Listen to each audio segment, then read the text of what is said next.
the capacity for it. And I think I will end up being the major mentor and hopefully book some time with you and Jeremy over the next 9 months. That you're quite welcome to. Yeah. So it will be a hybrid mentorship model. Well, that's great. It's especially great because you are one of our leaders, but you're going to have to recognize that you're wearing the additional hat as. Yep. Okay, you got it. So I think we'll navigate it. And the plan for that and for anyone else that wants to really help e-NABLE is to just come to every event on the calendar on the hub.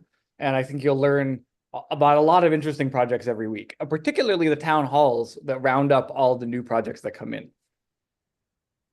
Well, that's really interesting. I could imagine an e-NABLE leadership pathway, and that sort of that it would be the way to begin. You might think about making that a little bit more lasting and insight than passing conversation here. That could be a great project for a potential student or someone interested, is to map out what they learn from attending all of that. Yeah. So this is our monthly meeting for both the education meetup and the new member meetup. And it sounds like we've got a bunch of e-NABLE leadership here, and we've got a new member. So Tom, while we're here, John has been here from the beginning, really started this whole movement. And we're happy to answer any questions you might have as a new member and connect you to resources.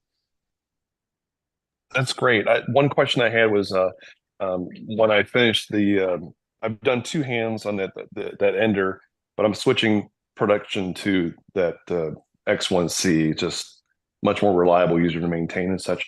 For submitting my hand design for review, what is that process?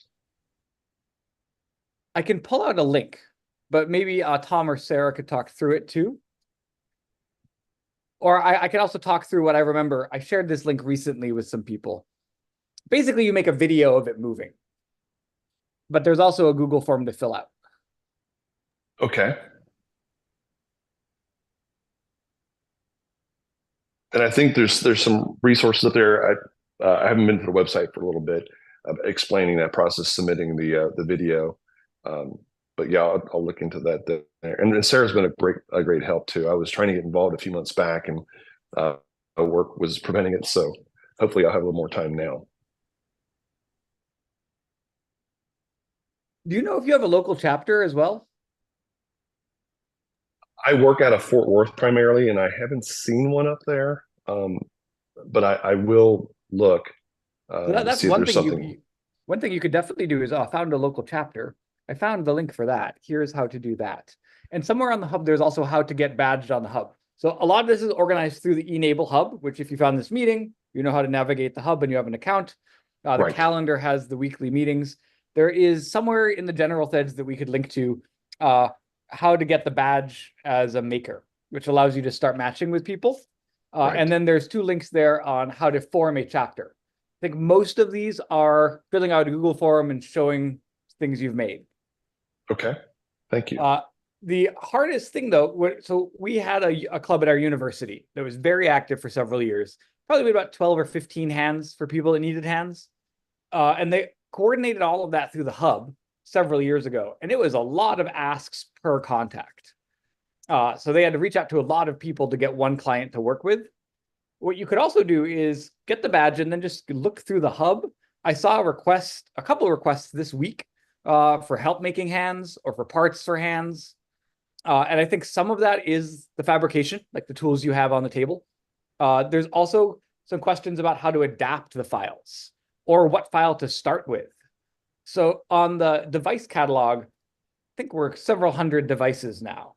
So even matching the right device for the right upper limb difference and then adapting it to the right occupational therapy task is sort of its whole own specialty. And I think beyond client matching, there's many problems that you could help solve across the e-NABLE community.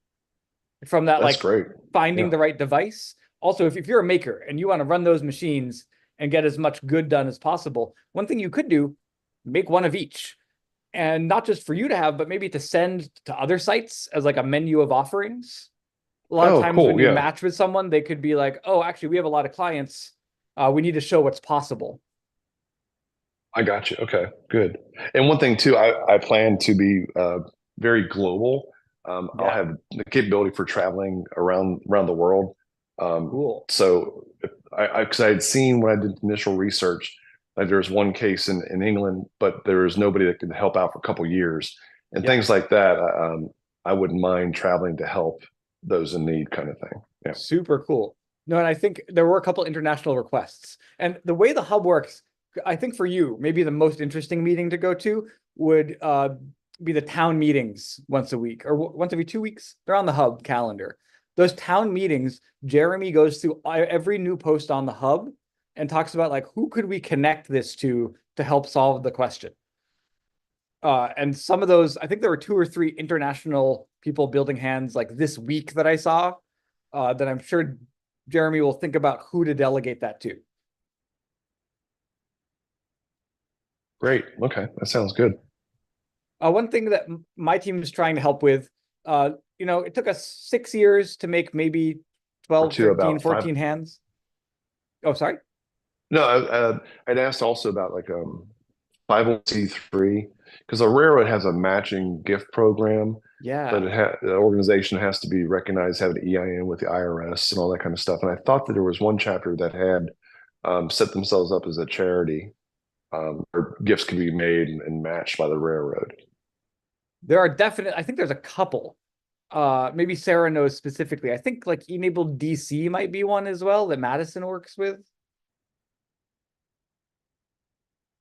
That would be a great question to bring to the town hall too. So town hall, generally Jeremy, who is the co-founder with John, who was just here, runs that conversation, and they have the institutional knowledge of who's around and who to connect to. Thanks, Ian. That's good. That's good information. And there's many problems. So I would say like, what gets everyone onboarded is that they want to make hands for people with upper limb differences, and that's a great pathway. But it is high resistance, and the matching is the hard part. So once you find like a local population, either through like sometimes through a veteran association, which you might have connections to, or kids through a local hospital or something, like those are the touchstones that really lead to a lot of clients in the United States.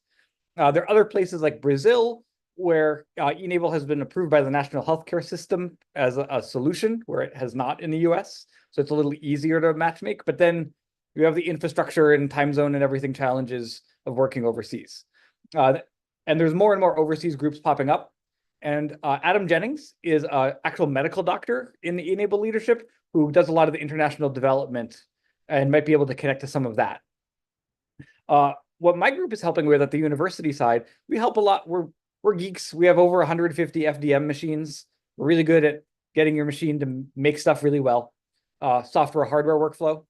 But I think what we're going to contribute to next is sorting out all the devices. So building a metadata schema, building an easier to navigate catalog to find. There's so many derivative designs or designs for a finger or a cuff or a different piece of a design that they're like in the hierarchy of. So we're going to try to organize the design problem of picking the right model. And I think the next thing that we might think about too is how to teach CAD lessons for modifying a design. So what are the best tools and workflows for getting someone's upper limb difference documented with measurements or 3D scans, and then having a way to adapt the CAD drawings from a generic file to fit that person's physiology. There's other groups like Eric Bubar's group, where they're doing a lot of R&D, and they're running the printables space on printables.com, where they are a real engineering team that is vetting the engineering design principles behind the hands and trying to pick like the best mechanical, like what's the best designs and aggregating those. And they've only like, I think like 3 or 4 have passed their bar. And then there's other groups like what Vivek runs, where you can hear about inspiring makers around the world, and really they're cutting edge research. And some of those like haven't been documented. So maybe they have a one-off prototype, or they're doing like sort of the bench research side of proving a concept. But then someone needs to write the documentation and the how-to steps and the build of materials to open that up to the rest of us to be able to use. So there's no one size fits all. I think there's plenty of interesting problems. This group in particular is educators and new members. So we can try to help connect you to your next step in finding your way through the organization, or troubleshooting particularly like technical steps. And what I'm really interested in too is like, how do you build this in a university or a library or community makerspace?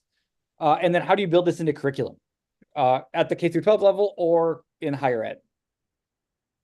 That's great. I think there's a lot of need, a lot of places to plug in. For the R&D principal, what's the name of the gentleman that heads that? Eric Bubar, I will put his contact in here. Thank you. And he's on the hub. You can also find all of these people on the hub.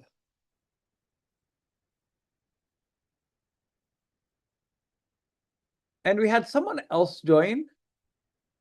Rakea. Hello, welcome. Hi, how are you?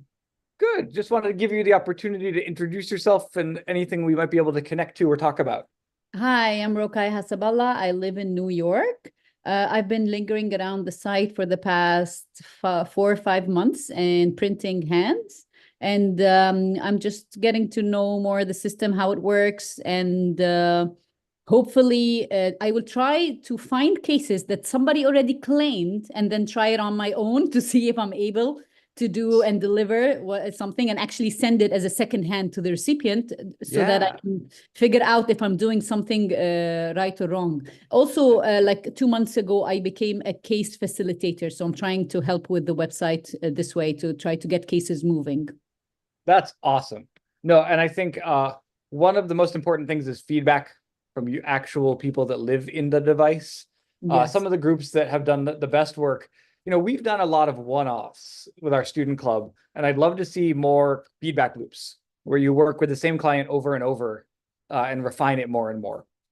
Exactly. That's how I feel. I feel like I'm just willing to learn. Yes. What type of machines are you using?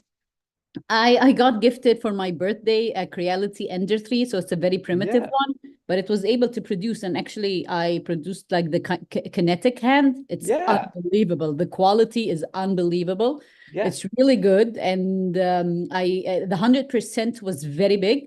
So actually I printed it at a 60%, and it looked tiny and nice. That's it. I'm from Egypt originally. So I was there over the summer, and actually I got connected with some Palestinian refugees. But the thing is, all of them are covered right now medically, but I'm trying to connect with them and tell them that if anything comes, and is needed, I'll be posting it on the website. Super cool. No, that's great that you're doing the case matching. I think that's a huge pain point, is how do we actually connect with people that will get the ability to do one of those feedback loops, make device after device and refine it. And the Ender 3 that both of you have access to is my favorite machine. I like it from an accessibility standpoint. It's a very good price point, but also like there's so much aftermarket. Like it's become a very modifiable machine. And it definitely starts as a good machine, and you can make it like an excellent machine with just a couple upgrades. Oh, really? Okay, that's interesting to know. I thought that I would have to move on eventually from it. So this is great to hear. So you can. And the things that you get are some niceties, I think. Tom was saying he just moved on to the Bamboo, which is exponentially faster. It is a faster machine. You can get direct drive, so you can do more flexible materials. But if you're running PET hands, like the layer resolution, like the quality of a PET output is going to be roughly equivalent. It's more about time, material diversity, and then more exotic materials, really. One of my classes I teach at Brandeis, the Ender 3 is the textbook. And it's for business students. They get the kit, they assemble it, and they do some design projects with it. And then they keep it after, with the hope is they'll do like entrepreneurial things with it. But the ecosystem is incredible. There's more upgrades for that machine than I think any other 3D printer on the market. Oh, that's amazing. Good to hear. But if you want the hot rod, the Bamboo is definitely the hot rod today. The speed and the software ecosystem, it runs on Prusa Slicer 2, which I think is becoming the most competitive slicer from a software standpoint. And they forked that into the Bamboo software. But super cool. The kinetic hand is a great starting place. The Phoenix 3 is a great starting place. And I would say the only thing that, as you get into placing with clients, is how do you adapt those designs to actually fit? So the CAD step of customization, and then like Tom and I were talking about, replacing any 3D printed screws or joinery with like metal hardware. So like hardware that's printable is great because it scales and is really good for learning the architecture, and you got to make a couple to learn how they work. But then once you're placing with clients, adapting and using stronger hardware to make more durable parts. Very nice. I think my next step is to learn is it Blender? I think the software that is the one that I really need to learn how to adapt the size to the Blender is a device. great tool. It's a free tool. There's many different tools you can use. Blender is definitely one of the recommended ones. I think the hub has some resources on it. Lately, I've been trying to learn more Rhino. So our environment is more parametric solid modeling. We're definitely Fusion 360 shop, starting to be more of a SolidWorks shop. But those are not great tools for adapting these finished models that often come out as a triangular mesh, like an STL or an OBJ type file. Blender is better at that organic modeling, and Rhino is another one that just has a huge ecosystem where you can bring in a finished 3D model and then bend it or shape it with very quick remeshing tools. Very good. And Blender is free and open source. I think it's open source. It's free. And Rhino is not that expensive. It's like I think around $150-ish a license. One of the things that we just adapted was on the Phoenix hands, melting the parts that you thermoform. We started doing this in the classroom, and I really don't want like a bunch of buckets of boiling water in the classroom. Seems like accidents will happen. So one of our students built a workflow to take, the jig that you do the thermoforming on top of. Yes. They imported that jig into Rhino and draped a mesh over it in just like 5 minutes to make basically a bowl that you can put the flat piece in. And then we have soldering setups. So we use like a soldering reflow iron, and we printed the base in like almost 100% PET. And so it has a lot of thermal mass and it doesn't absorb the heat as much. Mm-hmm. And you put the thin part on top, and then we use the positive to like push into it. So we like push it into the form, and it gets a much more uniform radius and is a little less risky than the water technique. Wow, that's so good. And I think like little insights like that, so the next step for us is to document that and release that on the hub as a thing that's somehow linked to the original design, so people have an option of like, even without changing the design, just a technique to form it a little easier. 100%. I think the documentation, like if we have videos showing us these things, because this is how I got, like when I was doing the kinetic or the other one, I can't remember the name. Finding YouTube videos is actually what helped me and what made me do the things. And the documentation of the kinetic, it's 99 pages. It was perfect. It was telling me each and every step. I wish we had this for all of them. That is the example of the best documentation, I think, in the e-NABLE ecosystem. And I totally agree. And I also think we need written guides in other languages, and video guides with people speaking and without. One of my favorite e-NABLE videos is it's like an hour assembly video where they don't talk. It's just hands on a table. Agreed. But this is the whole thing that we're here for, is to try to figure out what's important and what people will use, and then share the techniques we develop and the resources that we like. And I would definitely recommend, if you're looking for, as like a caseworker trying to connect to things, those town hall meetings are where Jeremy lists all the new posts that week and tries to triage them to the appropriate group or someone that can connect and help them. Can I just make an announcement about the next town hall meeting? Yes, please. Okay, so at the next town hall, we will, as always, go through some of the questions on the hub, but we have special guests presenting, Liam and Kate, who founded an organization called Day Undefined. I'm gonna put a link to the website in the chat. And it is by for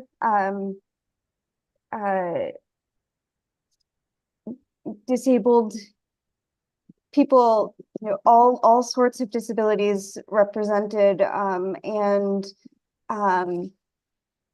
it's curating cool. different products and everyday items for around the house and for traveling, and they are reviewed by disabled users in terms of how accessible and easy to use they are.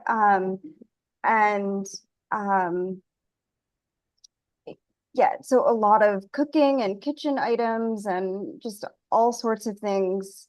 And yeah, so they're going to be presenting next week, and they're going to be talking about ways that they think 3D printing could help. And based on the reviews that we have about different items, the ways that certain products could be modified and potentially 3D printed to make them more accessible for the disability community. So yeah, sometimes we have guest speakers at the town hall, and next Friday, the 20th at 11 a.m. Eastern is one of those days. So you should come to that. Thank you, Sarah. That's so cool. I'm looking through their website, like awesome links and reviews. It makes me think. So John often talks about this, that upper limb prostheses is what e-NABLE is about, but it gets you into this idea of open source assistive hardware, which is a much broader conversation. And I want to put in 2 links here to Makers Making Change and the Illinois Adaptive Technology Program that have similar things, not quite at the richness in every post as the Day Undefined, but things you can print on your printer to help people. One of our challenges, I think, with students is everyone wants the experience of making a hand for a kid with an upper limb difference. But often if you actually start working with the client, you realize they don't need a hand, they need a better doorknob. And so affecting our built environment with these products, I think the open source prostheses are one way in, but we can also come from the open source assistive hardware more broadly. And we're trying more and more to figure out how we can link the two together.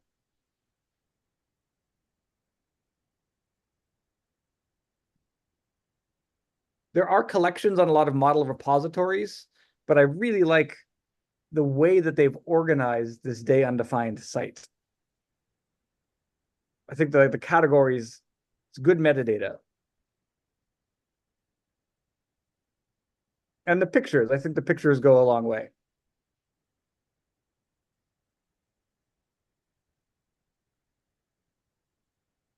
But we definitely need some better way to sort so that if you're looking for certain occupational therapy tasks, maybe the hand is good. And then in combination, there could be some of these modifications to your built environment, like specifically for the kitchen, specifically. I like in Makers Making Change, like things for gaming or toys.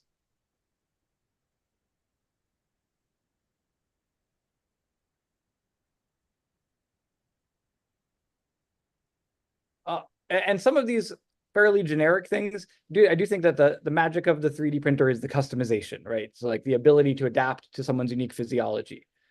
So learning the CAD tools to adapt these, some of the Makers Making Change things are sort of like commodity products that are one size fits all that could be mass produced on like a big box site.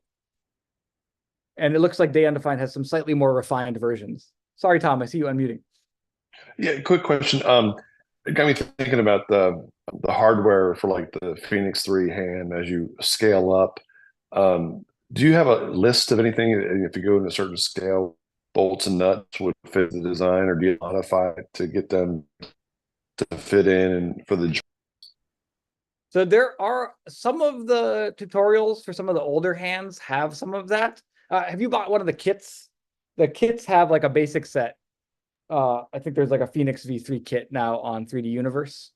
I was able to kind of back research that so I can get greater quality for a cheaper price. Yeah, totally. And it's that way. Yeah. But I don't know if I don't know if there's a parametric model for any of these hands that lets you, as one of the variables in the parametric CAD, type in a screw diameter and keep it consistent. Like that would be a really cool project too, is like taking one of the top popular hands and parametricizing it a little bit more, particularly around the joinery, so that you can scale the hand but keep all of the holes the same size as it scales. So I don't think there is a guide like that that I have seen. Do you have anything with you guys have done as far as you know, without doing so much customization? It's like if you do 150 scale, what size screws would fit, or Older because it models looks have like that, I some of the believe. pins are, you know, Go ahead. because there's pin joints that have the split end, and they use, I guess, compression to hold them in place. Have you guys replaced that with actual So we used screws and older nuts, or models. So going back to something like the Cyborg Beast, which was the first hand I made, which is still listed on the hub. I'm looking for a link for it. The Cyborg Beast was one of their first hands to be very popular, and it uses a set size of screws. I put the link into the chat. thank you. The Kwame hand, I think, also. But they have pretty good here. I'll put the doc in too. This is the documentation for that hand.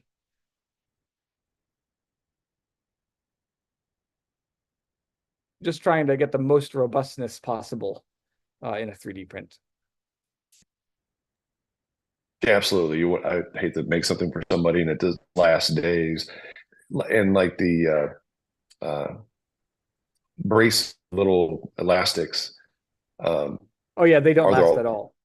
Yeah, they're very no, short term. is our right? Are there alternatives, or is it basically just give a whole supply for some, and My then they can understanding just for ones reapply that them? use that logic is you have to constantly replace them.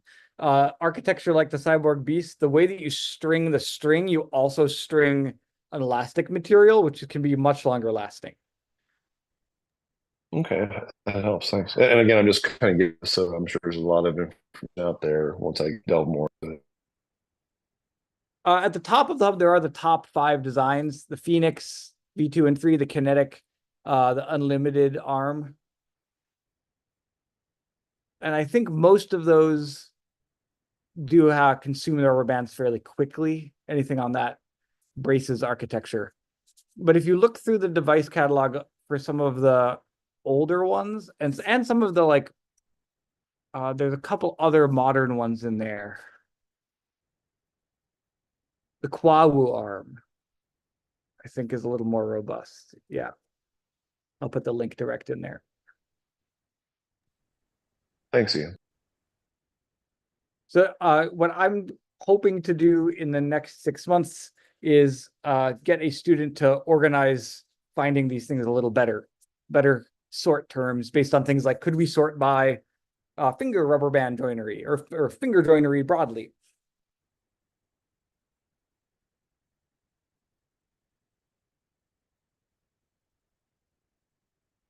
And then there's a lot of people who have taken these and have adapted them a little further for their particular use.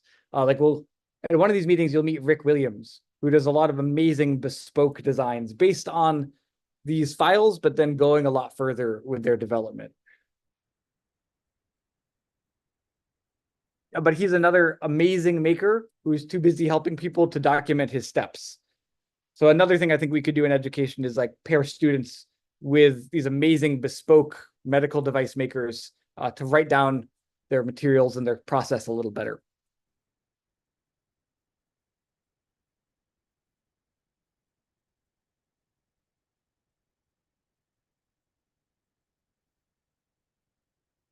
Any other topics for discussion while we're here?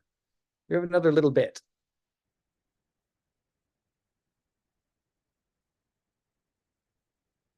Our group is currently rechartering. So those links I put in earlier about the chapter badges, we currently have a group of students going through that process, which anyone could do, like any community worldwide could get on the map. And I know that John, who was just here, co-founder, is working on a new map project And part of that is documenting successes. So putting people on the map who have made hands and like showing the quality of work being done.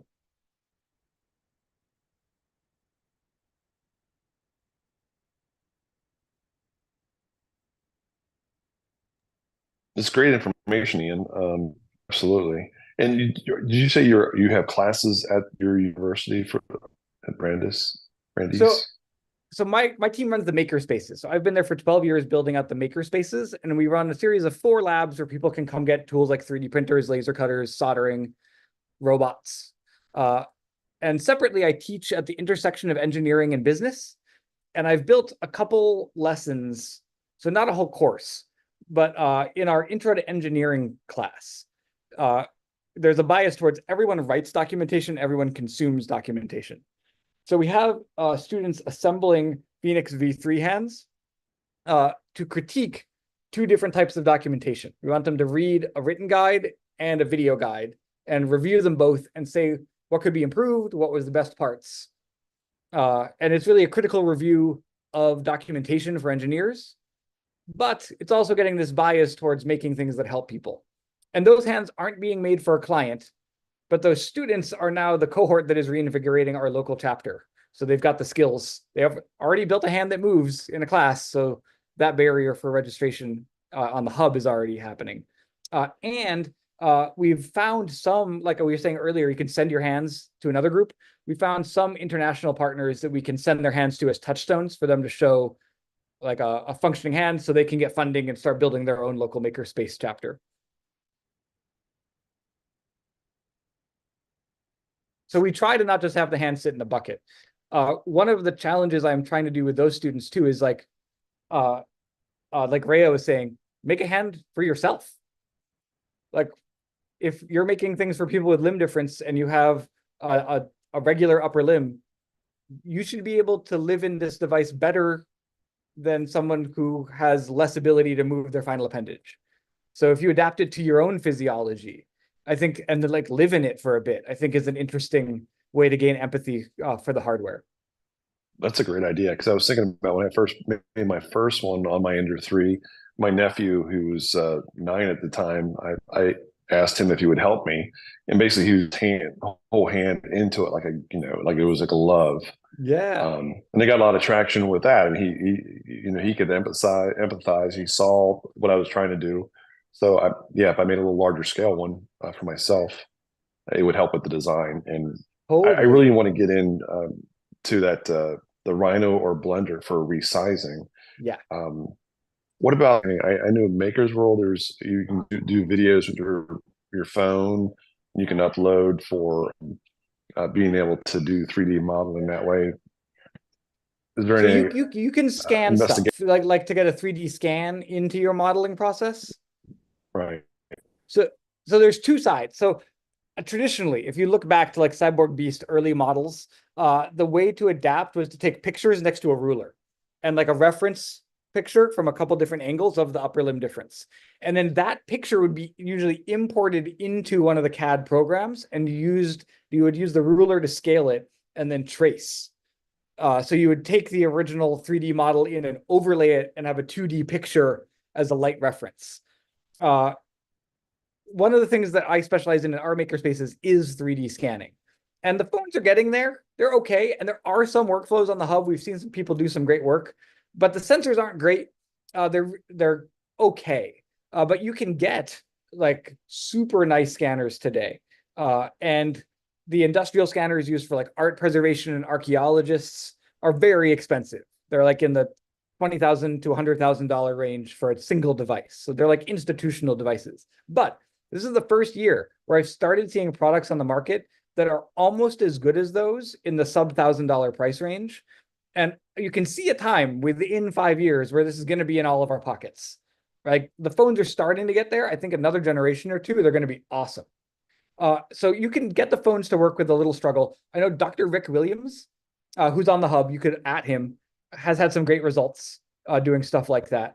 I just got some of these new Revo Point scanners that are in the $500 price range and are definitely good enough to do scanning like that, which maybe is like a makerspace tool, but that more of the like a community or library makerspace could afford.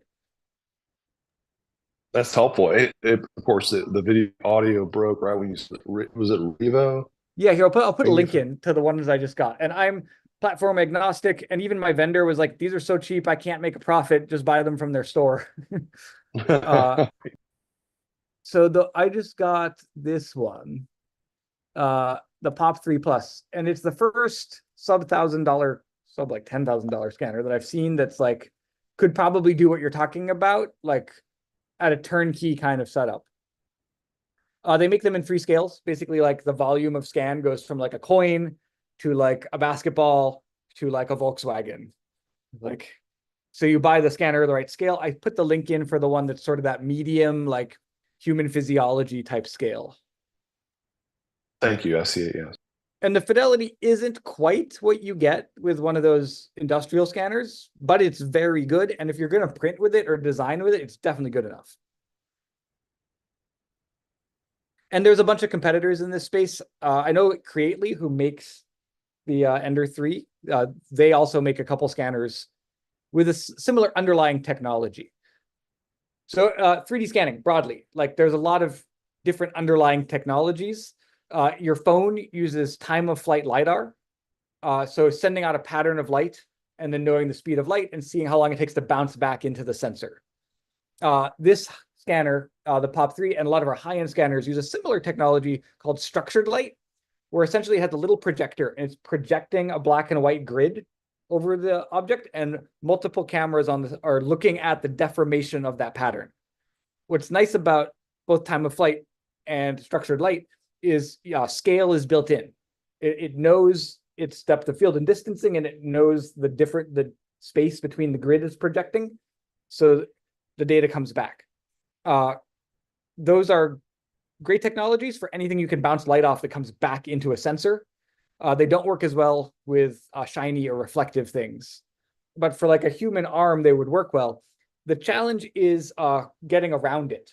So you can get like one face probably pretty well with a phone, but then getting the other face and having the geometry consistent, or having software that understands that like this geometry is the same as this geometry if you move a little bit in relationship. That's what the higher end scanners are better at. The sensors are similar. The software is incredibly more developed.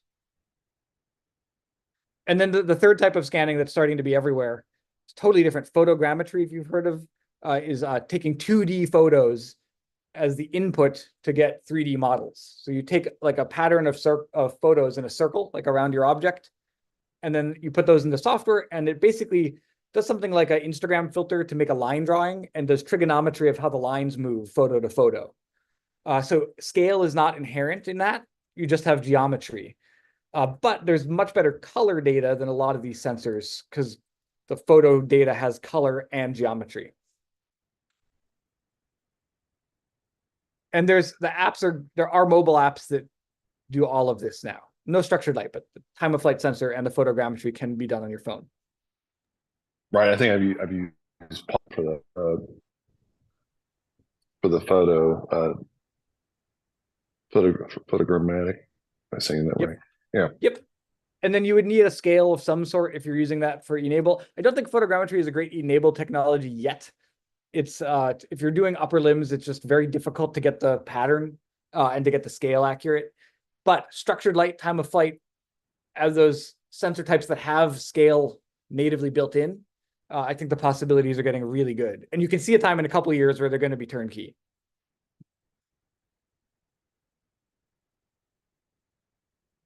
And this Revo point is sort of the first, it feels like where 3D printing was in like turn of the century, like 2000 to 2005, where it went from, the patent cycle, 2 companies, 3D Systems and Stratasys, owning the patents for the underlying tech. Those patents expired, went from 2 companies making $100,000 machines to today there's over 500 vendors making, you can get an Ender 3 for $99 now at Micro Center. So that's really driven the competition. And I think scanning this is the first year really in the last like 12 months that I've seen that curve going from like that tens of thousands of dollars down to hundreds of dollars. Information. Thanks, Ian. I'm really excited about this as an ed tech where rather than having one scanner that I have to have someone sign their life away to borrow, I can just have a set of them and you can borrow it like it's a camera. It's not as big of a deal.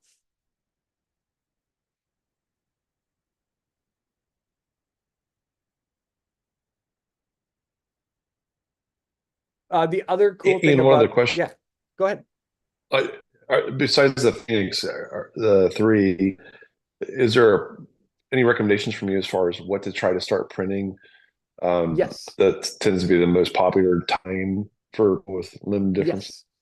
So in general, where people recommend that you start is if you go here to this e-NABLE hub /devices, there's the recommended devices there, the like top 5. And those are where it's recommended that you start. And partially that's an accessibility thing, because I do think they mostly use printed hardware and the braces rubber bands. But that's a good place to learn the architecture. And if you want to go further, you could click into the device catalog and look into the no insurance optimized prostheses, I think is a good section. Or the hand designs. Hand designs currently recommended, hand designs other. Here, I'll put this link in. So I would probably look at the hand designs currently recommended.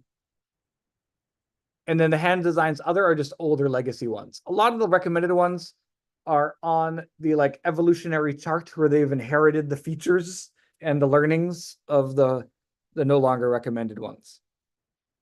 And and these are also like for general use. As you start adapting them, there may be features across that device catalog that are useful.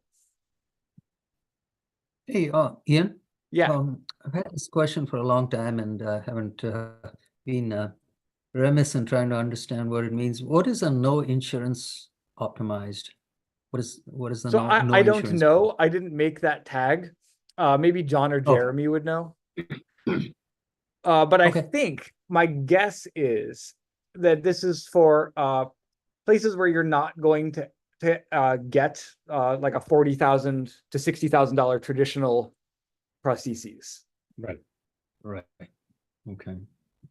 So my guess is that the other hands are maybe you'll eventually get one of those, but you're growing and you're changing shapes so quickly that traditional manufacturing can't keep up. So you need to use if you want to adapt it to your changing physiology, you have to use a rapid prototyping technology, where maybe the non-insurance ones are for your geometry, your physicality is fixed, and we're trying to solve a problem that would traditionally be solved by a $50,000 prosthetic device. Right. Okay.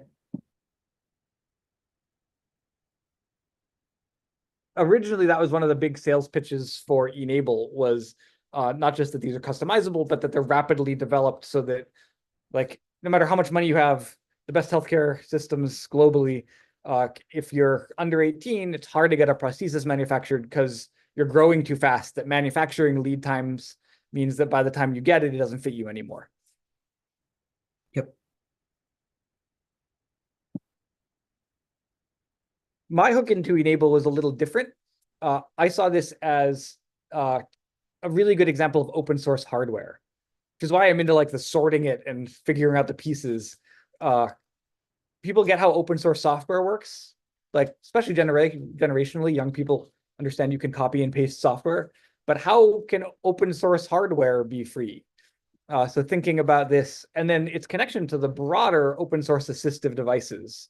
And the magic of this too is like any assistive technology also helps abled people more, right? Like we all do better with more assistive technology around our built environments.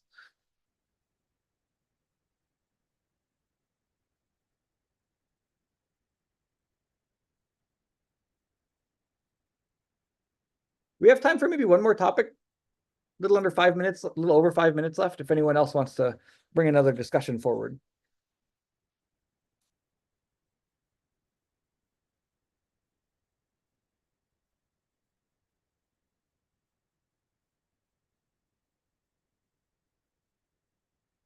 Yeah, I think the biggest next step for me is to figure out how to connect with the recipient. Yeah. How that whole thing works. It just feels like there's a ton more producers than consumers, and Need to figure out how to get this into someone. And definitely in the United States, that's very true. I think every makerspace in every college and high school and library has this project on their radar.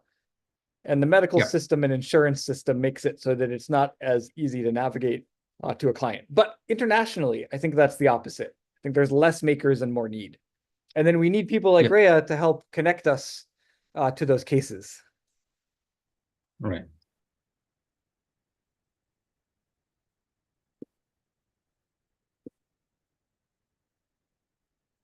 I think people like Adam Jennings might also help find some international cases. And then I do see them posted occasionally on the hub. And a lot of times it's they understand the architecture broadly, but they're trying to adapt it for a specific use, or they're having trouble with an aspect of it accomplishing a task.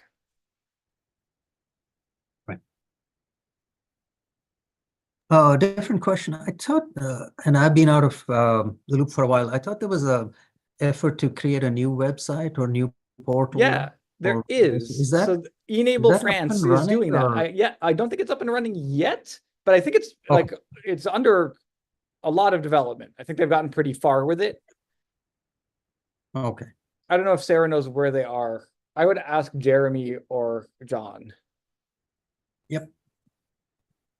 But yes, they had a whole developer team and they were doing really cool things, and I think it will solve a lot of the pain points of the current hub. Right. Yeah, I see the site when you type in e-NABLE France. Looks very good.